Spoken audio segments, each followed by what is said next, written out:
Good morning class 4th।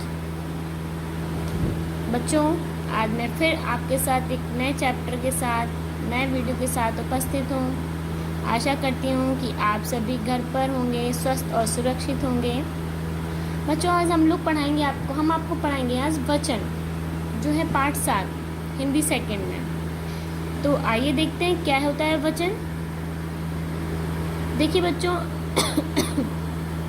लिखा है, कविता की पंक्तियाँ ध्यान से पढ़िए और रंगीन शब्दों में से एक तथा अधिक संख्या वाले शब्दों को दिए गए स्थानों पर लिखिए। बच्चों आइए ये कविता पढ़ते हैं और नीले वाले जो स्याही से लिखी गई हैं शब्द उनको जरा ध्यान से पढ़िएगा। सूरज तपता, धरती जलती, गर्म हवाएं जोरों से चलती, तन से बहुत पसीना बहता, हाथ सभी के पंखा रहता।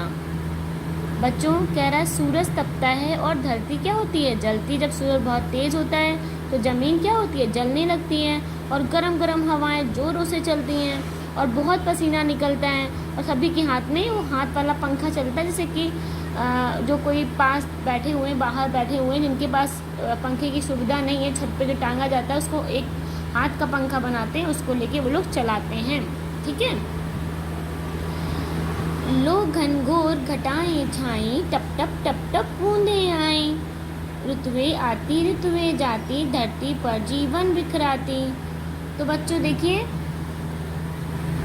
कह रहा है बहुत घनघोर घटाएं छाई हैं और टप टप बूंदें गिरती, तो टप टप टप की आवाज़ आती ना, तो वही कह रहा है टप टप टप टप बूंदें आई, ऋतुएं आती ऋतुएं जाती, धरती पर जीवन बिखराती। अब बच्चों देखिए इसमें आपको क्या लगता है, इसमें कौन एक वचन शब्द आए, कौन बहुत वचन के सारे शब्द आए। तो देखिए जो सूरज है, जो धरती है और जो पंखा, ये क्या है बच्चों, एक वचन में आए हैं हमारे।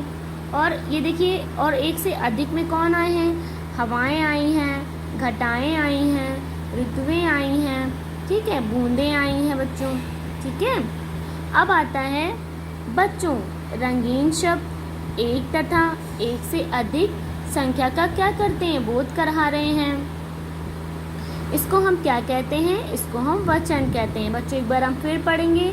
रंगीन शब्द एक तथा एक से अधिक संख्या का बोध करा रहे हैं, इसे हम क्या कहते हैं, वचन कहते हैं। वचन संज्ञा की क्या करते हैं, संख्या के बारे में बताते हैं। अगर आपसे पूछा जाए वचन संज्ञा की क्या बताते हैं, तो संख्या के बारे में बताते हैं।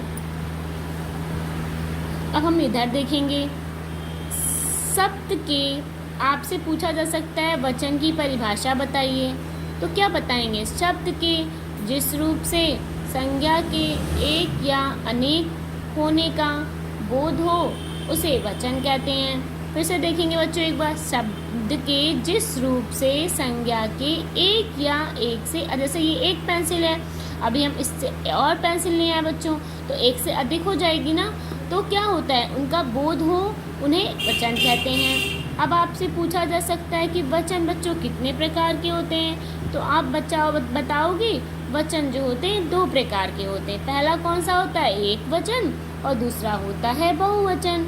अब आपसे ये भी पूछा जा सकता है कि एक वचन की परिभाषा बताइए बच्चों, तो आप क्या बताएंगे, एक वचन की परिभाषा, शब्द के जिस रूप से एक प्राणी, एक वस्तु अथवा स्थान का बोध होता है उसे हम क्या कहते हैं, एक वचन कहते हैं। जैसे दरवाजा, चाबी, घड़ी, नदी, ठीक है, और कमरा, रात आदि। अब बहुवचन किसे कहते हैं, शब्द के जिस रूप से एक से अधिक प्राणियों, वस्तुओं अथवा स्थानों का बोध हो उसे बहुवचन कहते हैं। जैसे दरवाजे, चाबियाँ, घड़ियाँ, नदियाँ, कमरे, रातें आदि। तो बच्चों आपका ये वाला जो पाठ है यहाँ पे मैं आधा यहीं पे ख़त्म करती हूँ, आधा मैं नेक्स्ट वीडियो में पढ़ाती हूँ आपको। ठीक है, पर इतना आपको जो पढ़ाया गया है उसको आप बहुत ध्यान से पढ़िए। ठीक है, धन्यवाद, बाय बाय।